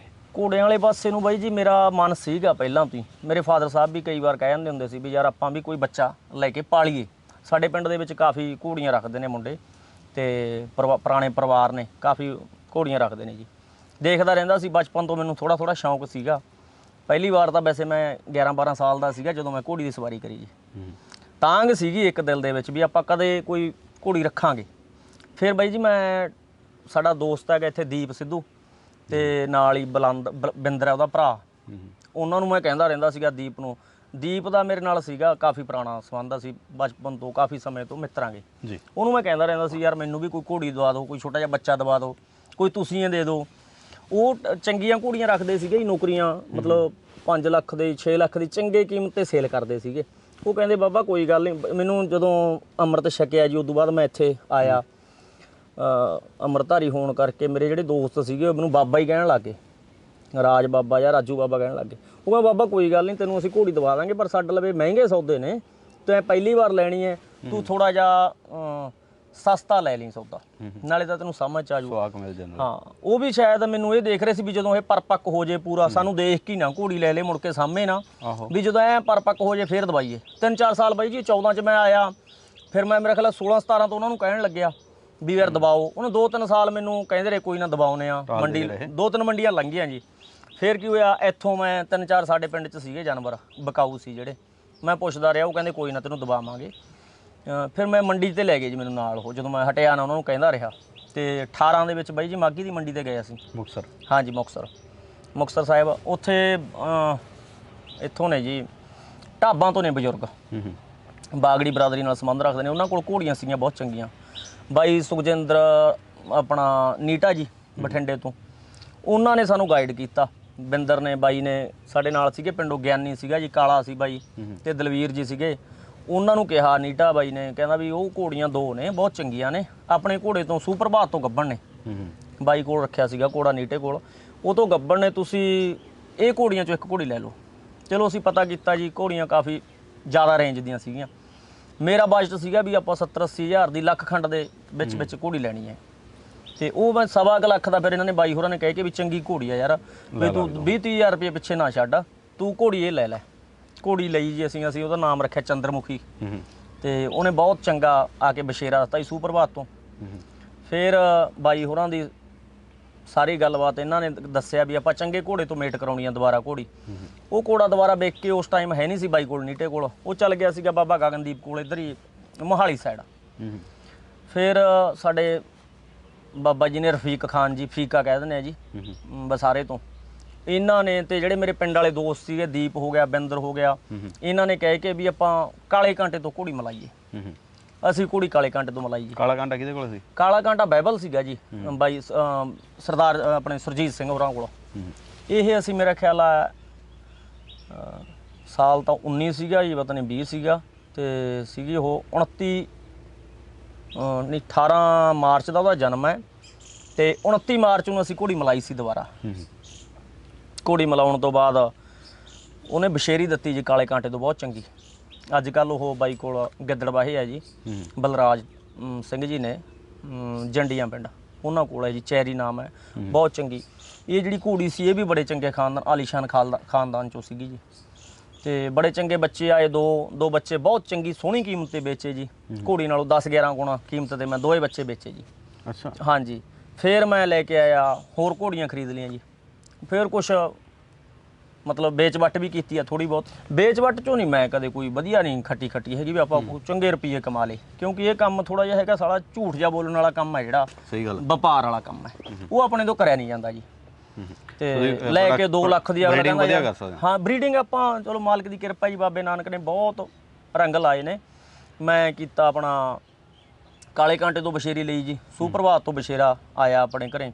ਹੁਣ ਉਹ ਘੋੜੀ ਆਪਣੀ ਸੂਰਜ ਮੈਲਾਂ ਵਾਲੇ ਤੋਂ ਉਹਦੇ ਪਿੱਛੇ ਬਸ਼ੇਰਾ ਹੈ ਜੀ, ਮਾਲਕ ਕਿਰਪਾ ਕਰੇ ਜੀ। ਉਹਨੇ 1.5 ਮਹੀਨੇ ਤੱਕ ਸੋਣਾ ਹੈ, ਹੁਣ ਭਾਰਤ ਰਤਨ ਤੋਂ ਸੋਣਾ ਹੈ ਬਾਈ ਜੀ। ਇੱਕ ਦਿਲਬਾਗ ਦੀ ਬੱਚੀ ਹੈ ਆਪਣੇ ਕੋਲ, ਫੌਜੀ ਦੀ ਧੀ ਦੇ ਮਗਰ ਦਿਲਬਾਗ ਦੀ ਬੱਚੀ ਹੈ। ਹੁਣ ਉਹ ਲਾਲ ਰਤਨ ਤੋਂ ਹੋ ਗਈ ਜੀ, ਸੂਬਰ ਹੋ ਗਈ ਦੁਬਾਰਾ। ਤੇ ਦਿਲਬਾਗ ਤੋਂ ਵੀ ਇੱਕ ਘੋੜੀ ਗੱਭਣ ਹੈ ਜੀ ਮੇਰੇ ਕੋਲ, ਇੱਕ ਲਾਲ ਰਤਨ ਤੋਂ ਹੋਰ ਸੀ ਘੋੜੀ, ਉਹ ਵੇਚੀ ਹੈ। ਤੇ ਮਤਲਬ ਘੋੜੇ, ਮਤਲਬ ਆਪਾਂ ਨੇ ਜੋ ਮੇਰੇ ਦੋਸਤਾਂ ਦੀ ਸਮਝ ਸੀਗੀ, ਮੇਰੀ ਵੀ, ਮੈਂ ਵੀ ਫਿਰ ਇਹੀ ਸੋਚਿਆ ਵੀ ਆਪਾਂ ਚੰਗੇ ਘੋੜਿਆਂ ਤੋਂ ਹੀ ਮਲਾਈਏ। ਸਹੀ ਗੱਲ। ਜਿਨ੍ਹਾਂ ਦੀ ਬਾਈ ਜੀ 75,000 51,000 ਲੱਖ ਦੇ ਨੇੜੇ ਤੇੜੇ ਫੀਸਾਂ ਨੇ ਜੀ। ਅੱਛਾ। ਹਾਂ, ਫੀਸਾਂ ਚੰਗੀਆਂ ਖਰਚ ਕਰੀਆਂ ਬਾਈ ਜੀ, ਤੇ ਮਾਲਕ ਨੇ ਕਿਰਪਾ ਬਹੁਤ ਕਰੀ, ਆਪਾਂ ਨੂੰ ਕਦੇ ਨਿਰਾਸ਼ ਨਹੀਂ ਕੀਤਾ। ਜਿਹੜੀ ਘੋੜੀ ਤੁਹਾਡੇ ਕੋਲ ਚੰਦਰਮੁਖੀ ਹੈ, ਇਹਦੇ ਤੋਂ ਜ਼ਿਆਦਾ ਤੁਸੀਂ ਬਰੀਡਿੰਗ ਲਈ? ਇਹ ਹਾਂ ਜੀ, ਇਹਦੇ ਤੋਂ ਹੁਣ ਬਾਈ ਜੀ ਚੌਥਾ ਬੱਚਾ। ਇਹ ਮਾਰਵਾੜੀ ਹੈਗੀ? ਇਹ ਮਾਰਵਾੜੀ ਹੈ ਜੀ, ਸਾਰੇ ਬੱਚੇ ਵੈਸੇ ਮੇਰੇ ਕੋਲ ਮਾਰਵਾੜੀ ਨੇ ਜੀ। ਇੱਕ ਮੱਜੂ ਕੇ ਲਾਈਨ ਦੀ ਹੈ ਨੀਲੀ ਘੋੜੀ, ਅਸੀਂ ਲੈ ਕੇ ਆਏ ਸੀਗੇ, ਉਹ ਫੌਜੀ ਦੀ ਧੀ ਦੱਸਿਆ ਸੀਗਾ ਜੀ ਉਹਨਾਂ ਨੇ ਸਾਨੂੰ, ਕਿ ਫੌਜੀ ਜਿਹੜਾ ਮੱਜੂ ਕੇ ਲਾਈਨ ਦਾ ਫੌਜੀ ਘੋੜਾ ਬਹੁਤ ਚੰਗਾ, ਉਹਦੀ ਧੀ ਹੈ ਜੀ। ਮੈਂ ਜੀ ਸਭ ਤੋਂ ਮਹਿੰਗਾ ਘੋੜਾ ਕਿਹੜਾ ਵੇਚਿਆ ਫਿਰ, ਜਾਂ ਬਸ਼ੇਰਾ ਕੋਈ ਤੁਸੀਂ ਵੇਚਿਆ ਹੋਵੇ? ਮੈਂ ਬਸ਼ੇਰਾ ਵੇਚਿਆ ਜੀ, ਚੰਗੀ 5.5 ਲੱਖ ਰੁਪਏ ਕੀਮਤ ਦੇ ਵੇਚਿਆ ਜੀ। ਤੇ ਬਸ਼ੇਰੀ ਵੇਚੀ ਜੀ ਮੈਂ 480 ਦੀ, ਕਾਲੇ ਕਾਂਟੇ ਦੀ, ਬਹੁਤ ਚੰਗੇ ਵੇਚੇ। ਤੇ ਉਦੋਂ ਬਾਅਦ ਜਿਹੜੇ ਕੋਈ ਜਾਨਵਰ ਲੈ ਕੇ ਵੇਚੇ ਉਹ ਵੀ ਠੀਕ ਹੈ, ਚੰਗੀ ਕੀਮਤ ਤੇ ਵੇਚੇ। 1.25 ਲੱਖ ਰੁਪਏ ਨਾਲ ਤੁਸੀਂ ਕੰਮ ਸ਼ੁਰੂ ਕੀਤਾ? ਹਾਂਜੀ, 1.25 ਲੱਖ ਰੁਪਏ ਲਾਏ 18 ਦੇ ਵਿੱਚ। ਹਾਂਜੀ। ਅੱਜ ਆਪਾਂ 22 ਚ ਬੈਠੇ ਹਾਂ ਤੇ ਮਾਰਚ ਦੀ 8-10 ਤਰੀਕ ਹੈ ਹਨਾ? ਹਾਂਜੀ। 9 ਹੈ। ਹਾਂਜੀ। ਤੇ ਅੱਜ ਤੁਹਾਡੇ ਕੋਲੇ ਕਿੰਨੇ ਪੈਸਿਆਂ ਦੇ ਜਾਨਵਰ ਹੈ ਤੁਹਾਡੇ ਮੁਤਾਬਕ? ਬਾਈ ਜੀ ਪੈਸਿਆਂ ਦਾ ਤਾਂ ਇਹ ਹੈ ਵੀ ਇਹਨਾਂ ਦੇ ਜਾਂ ਤਾਂ ਲੈਣ ਵਾਲੇ ਦੇ ਸਮਝ ਤੇ ਡਿਪੈਂਡ ਕਰਦਾ ਹੈ, ਜਾਂ ਵੇਚਣ ਵਾਲੇ ਦੀ ਸਮਝ ਤੇ ਡਿਪੈਂਡ ਕਰਦਾ ਹੈ। MRP ਦਾ ਕੋਈ ਹੁੰਦਾ ਨਹੀਂ ਜੀ। ਅੱਛਾ, ਸਹੀ ਗੱਲ। ਨਾ ਇਹਦਾ ਕੋਈ ਇਹ ਆ ਵੀ ਇੰਨੀ ਹਾਈਟ ਦੀ ਘੋੜੀ ਇੰਨੇ ਰੁਪਈਆਂ ਦੀ ਮਿਲਣੀ ਹੈ, ਇਹ ਨਹੀਂ ਪਤਾ ਵੀ 60 ਹਾਈਟ ਦੀ ਘੋੜੀ ਲੱਖ ਰੁਪਈਏ 'ਚ ਵੀ ਮਿਲ ਜੇ। ਇਹ ਨਹੀਂ ਪਤਾ ਵੀ 60 ਹਾਈਟ ਦੀ ਘੋੜੀ 10 ਲੱਖ ਦੀ ਵੀ ਨਾ ਕੋਈ ਦੇਵੇ। ਹੁਣ ਉਹ ਜਿਹੜੀ ਆਪਾਂ ਚੰਦਰਮੁਖੀ ਲੈ ਕੇ ਆਏ ਜੀ, ਉਹ 1.25 ਲੱਖ ਦੀ ਬਨਵਾਰੀ ਜੀ ਤੋਂ ਲਈ ਸੀ, ਢਾਬਾਂ ਵਾਲਿਆਂ ਤੋਂ, ਬਜ਼ੁਰਗਾਂ ਤੋਂ। ਬਹੁਤ ਇੱਜ਼ਤ ਕਰਦਾ ਮੈਂ ਉਹਨਾਂ ਦੀ, ਬੜੇ ਉਹਨਾਂ ਨੇ ਮਤਲਬ ਮਾਣ ਨਾਲ ਮੈਨੂੰ ਘੋੜੀ ਦਿੱਤੀ ਸੀ। ਤੇ 2 ਮਹੀਨਿਆਂ ਬਾਅਦ ਉਹ ਘੋੜੀ ਦੇਖਣ ਵੀ ਆਏ, ਮੈਨੂੰ ਕਹਿੰਦੇ ਮੈਂ ਆਉਂਗਾ ਦੇਖਣ, ਇਹਨੂੰ ਘਟਾਉਣਾ ਨਹੀਂ ਤੈਨੂੰ, ਇਹਨੂੰ ਵਧਾਉਣਾ ਹੈ। ਤੇ ਘੋੜੀ ਮੰਨ ਲਾ ਉਹਨਾਂ ਨੇ ਫਿਰ ਮੈਨੂੰ ਬੜੀ ਸ਼ਾਬਾਸ਼ ਦਿੱਤੀ, ਕਹਿੰਦੇ ਵੀ ਜ਼ਿਆਦਾਤਰ ਘੋੜੀਆਂ ਵੱਡੇ ਵੱਡੇ ਫਾਰਮਾਂ 'ਚ ਵੇਚ ਲਈਆਂ ਮੈਂ, ਤੂੰ ਨਵਾਂ ਬੰਦਾ ਸੀ, ਮੈਨੂੰ ਸੀਗਾ ਵੀ ਤੂੰ ਇਹਨੂੰ ਲਿੱਸੀ ਕਰੇਗਾ, ਕਮਜ਼ੋਰ ਕਰੇਗਾ। ਤੈਂ ਕਹਿੰਦਾ ਪੁੱਤ 19 ਤੋਂ 21 ਕੀਤੀ ਹੈ, ਮਤਲਬ ਬਹੁਤ ਚੰਗੀ ਤਰ੍ਹਾਂ ਸਾਂਭਿਆ। ਮੇਰਾ ਪਰਿਵਾਰ ਬਹੁਤ ਸਾਥ ਦਿੰਦਾ ਜੀ। ਜਿਸ ਤਰ੍ਹਾਂ ਮੈਂ ਪਹਿਲਾਂ ਵੀ ਕਿਹਾ, ਜਦੋਂ ਮੇਰਾ ਮਾੜਾ ਸਮਾਂ ਸੀਗਾ ਉਸ ਸਮੇਂ ਮੇਰੀ ਮਾਤਾ ਨੇ, ਭੈਣ ਨੇ, ਮੇਰੇ ਫਾਦਰ ਸਾਹਿਬ ਨੇ, ਮੇਰੀ ਸਿੰਘਣੀ ਨੇ ਬਹੁਤ ਮੇਰੀ ਮਦਦ ਕਰੀ ਹੈ ਜੀ। ਹੁਣ ਵੀ ਮੇਰੀ ਮਾਤਾ ਨੇ ਵੀ, ਕਦੇ ਘੋੜੀਆਂ ਵਾਲਿਆਂ ਦਾ ਕੰਮ ਹੁੰਦਾ ਜੀ, ਵੀ ਇਹ ਨਹੀਂ ਪਤਾ ਮੌਕੇ ਤੇ 10 ਬੰਦੇ ਆ ਜਾਣ। ਸਹੀ ਗੱਲ ਹੈ।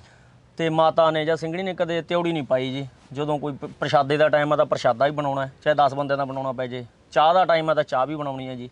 ਤੇ ਕਈ ਟਾਈਮ ਮੈਂ ਬਾਹਰ ਆ ਕਿਤੇ ਤਾਂ ਦਾਣਾ ਫੱਕਾ ਵੀ ਪਾ ਦਿੰਦੇ ਨੇ ਜੀ। ਹੁਣ ਤਾਂ ਮੇਰੇ ਕੋਲ 2 ਸਾਲ ਹੋ ਗਏ ਬੰਦਾ ਪੱਕਾ ਇੱਕ। ਤੇ ਵੈਸੇ ਅਸੀਂ ਦੋਨੋਂ ਹੀ ਕਿਤੇ ਬਾਹਰ ਹੋਈਏ ਜੀ, ਇਹ ਨਹੀਂ ਹੈ ਕਿ ਉਹ ਆ ਕੇ ਹੀ ਪਾਉਣਗੇ। ਪਾਣੀ ਵੀ ਪਿਆਉਂਦੇ ਨੇ ਜੀ, ਦਾਣਾ ਫੱਕਾ ਵੀ ਪਾਉਂਦੇ ਨੇ, ਜਿਹੜੀਆਂ ਘੋੜੀਆਂ ਇੱਕ ਅੱਧੀ ਨੂੰ ਛੱਡ ਕੇ ਸਿੰਘਣੀ ਬਾਹਰ ਕੱਢਣਾ ਹੈ, ਅੰਦਰ ਕਰਨੀ ਆ, ਉਹ ਆਪ ਹੀ ਕਰ ਦਿੰਦੀ ਹੈ ਜੀ ਵਿਚਾਰੀ। ਕਿੰਨੇ ਜਾਨਵਰ ਹੈ ਜੀ ਹੁਣ ਬਾਈ ਜੀ 4 ਘੋੜੀਆਂ ਨੇ ਆਪਣੇ ਕੋਲੇ। ਇੱਕ ਹਲੇ ਪ੍ਰੈਗਨੈਂਟ ਨਹੀਂ ਹੈਗੀ, ਪ੍ਰਭਾਤ ਦੀ ਧੀ ਹੈ ਜੀ 63 ਇੰਚ, ਬਹੁਤ ਚੰਗੀ ਹੈ। ਉਹ ਸਨੀ ਜੀ ਤੋਂ ਲਈ ਸੀ, ਸਨੀ ਗਿੱਲ ਮੋਗੇ ਵਾਲੇ ਤੇ ਨੂਰਗੜ੍ਹ ਸਟੱਡ ਫਾਰਮ ਵਾਲੇ, ਉਹਨਾਂ ਤੋਂ ਘੋੜੀ ਲਈ ਸੀ ਜੀ, ਬਹੁਤ ਚੰਗੀ ਹੈ। 63 ਇੰਚ ਕੱਦ ਹੈ। ਪ੍ਰਭਾਤ ਘੋੜਾ ਜਿਹੜਾ ਪਹਿਲਾਂ ਰਾਜਸਥਾਨ ਸੀਗਾ ਜੀ, ਹੁਣ ਮੇਰਾ ਖਿਆਲ ਹੈ ਬਾਈ 1-2 ਦਿਨਾਂ ਦੀ ਇਹ ਗੱਲ ਹੈ, ਬਾਈਬਲ ਸਟੱਡ ਫਾਰਮ ਤੇ ਆ ਗਿਆ ਜੀ, ਇੱਥੇ ਕਾਲਾ ਕਾਂਟਾ ਹੈਗਾ ਜੀ। ਹਾਂ, ਉੱਥੇ ਉਹਨਾਂ ਨੇ ਖਰੀਦਿਆ ਜੀ। ਹੁਣ ਉਹਦੀ ਧੀ ਹੈ ਜੀ ਪ੍ਰਭਾਤ ਦੀ, 63 ਇੰਚ ਕੱਦ, ਬਹੁਤ ਚੰਗੀ ਘੋੜੀ ਹੈ। ਇੱਕ ਤੁਹਾਨੂੰ ਦੱਸਿਆ ਫੌਜੀ ਦੀ ਧੀ ਹੈ ਜੀ, ਇੱਕ ਆਲੀਸ਼ਾਨ ਤੋਂ ਆਪਣੀ ਲਾਈਨ ਤੋਂ ਹੈਗੀ ਹੈ ਚੰਦਰਮੁਖੀ ਜੀ। ਇੱਕ ਘੋੜੀ ਹੋਰ ਹੈ ਮੇਰੇ ਕੋਲ 62.5 ਇੰਚ ਕੱਦ ਦਾ, ਬਹੁਤ ਚੰਗੀ, ਉਹ ਦਿਲਵਾਗ ਤੋਂ ਗੱਭਣਾ ਜੀ, ਹੁਣ ਰਣੀਆਂ ਤੋਂ ਜੀ। ਰਾਜ ਬਾਈ ਜੀ, ਜਦੋਂ ਆਪਾਂ ਗੱਲਾਂ ਕਰਦੇ ਆ ਨਾ ਹਨਾ, ਬਹੁਤ ਸਾਰੇ ਲੋਕ ਕਹਿੰਦੇ ਹੁਣ ਯਾਰ ਘੋੜੀ ਲੈ ਲਿਆ ਤਾਂ ਨਜ਼ਾਰੇ ਵਾਲਾ ਕੰਮ ਹੈ, ਕਿਉਂਕਿ ਫਾਇਦੇ ਵਾਲਾ ਵੀ ਹੈ ਤੇ ਟੌਰ ਵਾਲਾ ਵੀ ਹੈ ਹਨਾ। ਇੱਕ ਸਾਡਾ ਪੰਜਾਬੀਆਂ ਦਾ ਇਹਦੇ ਨਾਲ ਸਿੱਧਾ ਹੀ ਮੋਹ ਹੈ। ਹਾਂਜੀ, ਪਰ ਨੁਕਸਾਨ ਵੀ ਹੋਣਗੇ ਇਹੋ ਜਿਹੇ। ਹਾਂਜੀ, ਬਿਲਕੁਲ ਜੀ, ਬਿਲਕੁਲ। ਤੇ ਜੇ ਕੋਈ ਤੁਹਾਡੀਆਂ ਗੱਲਾਂ ਸੁਣ ਕੇ, ਸਾਡੀਆਂ ਗੱਲਾਂ ਸੁਣ ਕੇ, ਕਿਉਂਕਿ ਅਸੀਂ ਤਾਂ ਕਰਦੇ ਆ ਆਮ ਗੱਲਾਂ, ਕੁਝ ਲੋਕਾਂ ਨੇ ਪ੍ਰਮੋਸ਼ਨ ਵਾਸਤੇ ਕਰਨੀਆਂ ਹੁੰਦੀਆਂ, ਗਾਂ ਵਾਲੇ ਨੇ ਘੋੜੇ ਵੇਚਣੇ ਹੁੰਦੇ ਨੇ, ਮੇਰੇ ਵਰਗੇ ਨੇ ਪੈਸੇ ਲੈਣੇ ਹੁੰਦੇ ਨੇ, ਉਹ ਕੰਮ ਸਾਡੇ ਕੋਲੇ ਤਾਂ ਹੈ ਨਹੀਂ। ਪਰ ਭਾਵਕ ਹੋ ਕੇ ਲੋਕ ਉਸ ਪਾਸੇ ਨੂੰ ਤੁਰ ਪੈਂਦੇ ਨੇ। ਹਾਂਜੀ, ਤਾਂ ਇਹੋ ਜੇ ਪਾਸੇ ਆਉਣ ਵਾਸਤੇ, ਘੋੜਿਆਂ ਵਾਲੇ ਪਾਸੇ ਆਉਣ ਵਾਸਤੇ ਕੀ ਕੁਝ ਚਾਹੀਦਾ ਤੁਹਾਡੇ ਕੋਲੇ, ਕਿ ਪਹਿਲਾਂ ਕਿਹੜੀਆਂ ਗੱਲਾਂ ਦੀ ਜਾਣਕਾਰੀ ਚਾਹੀਦੀ ਹੈ, ਕਿਹੋ ਜਿਹਾ ਮਾਹੌਲ ਚਾਹੀਦਾ ਕਿ ਤੁਸੀਂ ਜਾਨਵਰ ਖਰੀਦਣ ਤੋਂ? ਬਾਈ ਜੀ ਬੇਨਤੀ ਪਹਿਲਾਂ ਤਾਂ ਇਹ ਹੈ ਕਿ ਕਦੇ ਵੀ ਕਿਸੇ ਨੂੰ ਦੇਖੋ ਦੇਖ ਜਾਂ ਕਿਸੇ ਤੇ ਕਹੇ, ਮੈਂ ਵੀ ਹੋ ਸਕਦਾ ਆਪਣੀਆਂ ਘੋੜੀਆਂ ਵੇਚਣ ਦਾ ਮਾਰਾ ਗੱਲਾਂ ਕਰਦਾ ਹੋਵਾਂ, ਸਹੀ ਗੱਲ, ਮਹਿੰਗੀਆਂ ਦੱਸਦਾ, ਮੈਂ ਝੂਠ ਵੀ ਮਾਰਦੇ ਨੇ ਜੀ ਜ਼ਿਆਦਾਤਰ ਲੋਕ। ਬਹੁਤ ਕੱਲਾ ਘੋੜੀਆਂ ਵਾਲੇ ਜੀ ਹਰੇਕ ਹੀ ਮਾਰਦਾ। ਕਿਸੇ ਨੇ ਮੱਝ ਵੇਚਣੀ ਹੈ, ਉਹਨੇ ਵੀ 8 ਲੀਟਰ ਵਾਲੀ ਨੂੰ 12 ਲੀਟਰ ਬਣਾ ਦਿੰਦੇ ਨੇ। ਆ ਜੋ ਲੈਣੀ ਹੈ ਫਿਰ ਕਹਿੰਦੇ ਕੁੜੀ ਨੂੰ ਦੇਣੀ ਹੈ। ਹਾਂਜੀ, ਫਿਰ ਕੁੜੀ ਨੂੰ ਦੇਣੀ ਹੈ ਭਾਈ, ਸਸਤੀ ਦੇ ਦੇ। ਇਹ ਚੀਜ਼ਾਂ ਹੁੰਦੀਆਂ ਨੇ ਜੀ। ਕਿਸੇ ਦੇ ਦੇਖੋ ਦੇਖ ਬਾਈ ਜੀ ਘੋੜੀ ਜਾਂ ਘੋੜਾ ਨਹੀਂ ਖਰੀਦਣਾ ਚਾਹੀਦਾ। ਜੇ ਕੋਈ ਨਵਾਂ ਬੰਦਾ ਖਰੀਦਦਾ ਹੈ, ਪੈਸੇ ਜੇ ਤੁਹਾਡੇ ਕੋਲ ਹੈਗੀ ਆ ਗੁੰਜਾਇਸ਼, ਪੈਸੇ ਜਿੰਨੇ ਮਰਜ਼ੀ ਲਾ ਦਿਓ ਜੀ, ਪੈਸਿਆਂ ਵਾਲੀ ਨਹੀਂ ਕੋਈ ਚੱਕਰ ਹੈਗਾ। ਪੈਸੇ ਇਹ ਪੂਰੇ ਕਰ ਜਾਂਦੀਆਂ ਨੇ। ਕਿਉਂਕਿ ਮੈਂ ਜਦੋਂ ਘੋੜੀ ਲਈ ਹੈ, ਮੇਰਾ ਸ਼ੌਕ ਵੀ ਸੀਗਾ, ਮਨ 'ਚ ਵੀ ਸੀ ਵੀ ਆਪਾਂ ਲੈਣੀ ਹੈ। ਬਹੁਤ ਲੰਬਾ ਸਮਾਂ ਮੈਂ ਵੇਟ ਵੀ ਕਰੀ ਇਸ ਚੀਜ਼ ਦੀ। ਤੇ ਇੱਕ ਮੇਰੇ ਮਨ 'ਚ ਕਿਤੇ ਨਾ ਕਿਤੇ ਸੀ ਵੀ ਗੁਰੂ ਸਾਹਿਬ ਦੇ ਘੋੜੇ ਜਾਣ ਕੇ ਆਪਾਂ ਤਾਂ ਇਹਨਾਂ ਦੀ ਸੇਵਾ ਕਰਨੀ ਹੈ। ਇੱਕ ਰੱਖਣਾ ਜਾਨਵਰ ਜਾਂ 2 ਰੱਖਣੇ ਨੇ, ਚਲੋ ਮਾਲਕ ਦੀ ਵਿਧਾ ਹੈ ਜੀ, ਉਹਨੇ ਬਣਾਤੀ ਤੇ ਆਪਾਂ ਇਹਨਾਂ ਨੂੰ ਸੇਵਾ ਕਰ ਰਹੇ ਹਾਂਗੇ। ਕਿਸੇ ਦੇ ਪਿੱਛੇ ਲੱਗ ਕੇ ਨਹੀਂ ਲੈਣੀ ਘੋੜੀ, ਕਿਸੇ ਨੂੰ ਦੇਖ ਕੇ ਵੀ ਇਹਨੇ ਬਹੁਤ ਪੈਸੇ ਕਮਾ ਲਏ ਆਪਾਂ ਵੀ ਕਮਾ ਲਾਂਗੇ ਬਈ, ਜੇ ਜ਼ਰੂਰੀ ਨਹੀਂ ਹੁੰਦਾ। ਇੱਕ ਬੰਦੇ ਦਾ ਮੰਨ ਲਓ 10 ਲੱਖ ਦਾ ਬੱਚਾ ਵਿਕ ਰਿਹਾ, ਦੂਜੇ ਦਾ ਕੋਈ 10,000 ਦਾ ਵੀ ਨਹੀਂ ਲੈਂਦਾ ਹੈਗਾ। ਇਹ ਤੁਹਾਡੇ ਸੇਵਾ ਤੇ ਵੀ ਡਿਪੈਂਡ ਕਰਦਾ ਹੈ, ਮਾਲਕ ਦੀ ਕਿਰਪਾ ਤੇ ਡਿਪੈਂਡ ਕਰਦਾ ਹੈ। ਫਿਰ ਤੁਸੀਂ ਬਰੀਡਿੰਗ ਕੀ ਕਰ ਰਹੇ ਹੋ, ਕਹੇ ਜੇ ਘੋੜੇ ਚੂਜ਼ ਕਰ ਦਿਓਗੇ। ਕਈਆਂ ਜੀ ਤੁਹਾਡੀ ਘੋੜੀ ਹੈ ਬਾਈ ਜੀ, ਉਹ ਜ਼ਰੂਰੀ ਹੈਗਾ। ਦੇਖੋ ਦੇਖ ਨਹੀਂ ਲੈਣਾ ਚਾਹੀਦਾ। ਵੈਸੇ ਇੱਕ ਇਹਨੂੰ ਬਿਜ਼ਨਸ ਬਣਾ ਕੇ ਵੀ ਨਹੀਂ ਲੈਣਾ ਚਾਹੀਦਾ ਵੀ ਆਪਾਂ ਇਹ ਤੋਂ ਪੈਸੇ ਕਮਾਵਾਂਗੇ, ਜਾਂ ਇੱਕ ਇਹਨੂੰ ਬਿਜ਼ਨਸ ਨਹੀਂ ਬਣਾਉਣਾ। ਇਹਨੂੰ ਥੋੜਾ ਸ਼ੌਂਕ ਦੇ ਤੌਰ ਤੇ ਸ਼ੁਰੂ ਕਰ ਲਓ। ਇੱਕ ਘੋੜੀ ਲੈ ਲਓ, 2 ਲੈ ਲਓ, ਸ਼ੌਂਕ ਦੇ ਤੌਰ ਤੇ ਸ਼ੁਰੂ ਕਰੋ। ਹੌਲੀ ਹੌਲੀ ਇਸੇ ਦੇ ਜੇ ਕੋਈ ਕਮਾਈ ਆਉਂਦੀ ਹੈ, ਉਹ ਤੋਂ ਤੁਸੀਂ ਵਧਾਉਣਾ ਚਾਹੁੰਦੇ ਹੋ ਵਧਾ ਲਓ ਜੀ, ਕੋਈ ਗੱਲ ਨਹੀਂ। ਸਹੀ ਗੱਲ। ਇਹ ਤੇ ਦੂਜੀ ਗੱਲ ਜਿਹੜੀ ਤੁਸੀਂ ਦੱਸਿਆ ਵੀ ਕੀ ਹੋਣਾ ਚਾਹੀਦਾ, ਹੋਰ ਇੱਕ ਸਾਂਭ ਸੰਭਾਲ ਵਾਸਤੇ ਜਿਹੜਾ ਬੰਦਾ ਆਪ ਲੈ ਰਿਹਾ, ਉਹਦੀ ਜੇ ਨਹੀਂ ਸਾਂਭ ਸਕਦਾ ਫਿਰ ਉਹ ਨਾ ਲਵੇ। ਕਿਉਂਕਿ ਜਿਹੜਾ ਬੰਦਾ ਘੋੜਾ ਲੈ ਰਿਹਾ ਉਹਦੀ ਸੇਵਾ ਉਹੀ ਕਰ ਸਕਦਾ ਬਾਈ ਜੀ। ਜੇ ਤੁਸੀਂ ਘੋੜੀ ਲੈ ਕੇ ਕਹੋ ਵੀ ਇਹਨੂੰ ਮੇਰਾ ਭਰਾ ਸਾਂਭ ਲੂ, ਮੇਰੇ ਫਾਦਰ ਸਾਹਿਬ ਸਾਂਭ ਲੈਣਗੇ, ਕੋਈ ਨਹੀਂ ਸਾਂਭਦਾ ਬਾਈ ਜੀ। ਜਿਹਦਾ ਸ਼ੌਂਕ ਹੈ ਘੋੜੀ, ਉਹੀ ਬੰਦਾ ਸਾਂਭੂਗਾ, ਦੂਜਾ ਬੰਦਾ ਨਹੀਂ ਸਾਂਭ ਸਕਦਾ। ਬਿਲਕੁਲ, ਖਰਖਰਾ ਨਹੀਂ ਮਾਰਦਾ। ਹਾਂ, ਨਹੀਂ ਖਰਖਰਾ ਤਾਂ ਕੀ ਜੀ, ਉਹਨੂੰ ਕੱਖ ਨਹੀਂ ਪਾਉਂਦਾ ਜੀ, ਬੁਰਕਾ ਵੱਢ ਲੂ, ਇਹ ਲੱਤ ਨਾ ਮਾਰਦੇ, ਉਹਦੇ ਪਾਣੀ ਨਹੀਂ ਪਿਆ ਸਕਦਾ ਜੀ ਘੋੜੀ ਨੂੰ। ਜਿਹਦਾ ਬੰਦਾ ਪਿਆਰ ਹੈ, ਉਹਦੇ ਨਾਲ ਲਗਾ ਹੈ, ਉਹ ਬੰਦਾ ਹੀ ਸਾਂਭੂਗਾ ਜੀ ਘੋੜੀ। ਦੂਜੀ ਗੱਲ ਇਹ ਹੈ ਵੀ ਇਹਦੇ ਵਿੱਚ ਬੰਦਾ ਆਪ ਸੇਵਾ ਕਰੇ, ਕੁਛ ਨਾ ਕੁਛ ਬੰਦਾ, ਬੇਸ਼ੱਕ ਤੁਸੀਂ ਰੱਖਿਆ ਕੋਈ, ਆਪ ਜ਼ਰੂਰ ਇਹਦੀ ਕੇਅਰ ਕਰੇ ਜੀ। ਸਹੀ। ਹਾਂਜੀ ਬਾਈ, ਤੇ ਬਹੁਤ ਮਿਹਰਬਾਨੀ ਬਾਈ ਜੀ, ਸੋਹਣੀਆਂ ਗੱਲਾਂ ਤੁਸੀਂ ਦੱਸੀਆਂ ਜ਼ਿੰਦਗੀ ਦੀਆਂ ਵੀ ਤੇ ਘੋੜਸਵਾਰੀ ਦੀਆਂ ਵੀ। ਬਹੁਤ ਧੰਨਵਾਦ ਬਾਈ ਜੀ ਸੁਖਨੈਬ ਜੀ, ਸਾਡੇ ਗਰੀਬ ਖਾਨੇ 'ਚ ਤੁਸੀਂ ਆਏ ਹੋ, ਚਰਨ ਪਾਏ ਨੇ PNO ਚੈਨਲ ਦਾ। ਮੈਂ ਬਹੁਤ ਧੰਨਵਾਦ ਕਰਦਾ। ਵਾਹਿਗੁਰੂ ਜੀ ਕਾ ਖਾਲਸਾ, ਵਾਹਿਗੁਰੂ ਜੀ ਕੀ ਫਤਿਹ।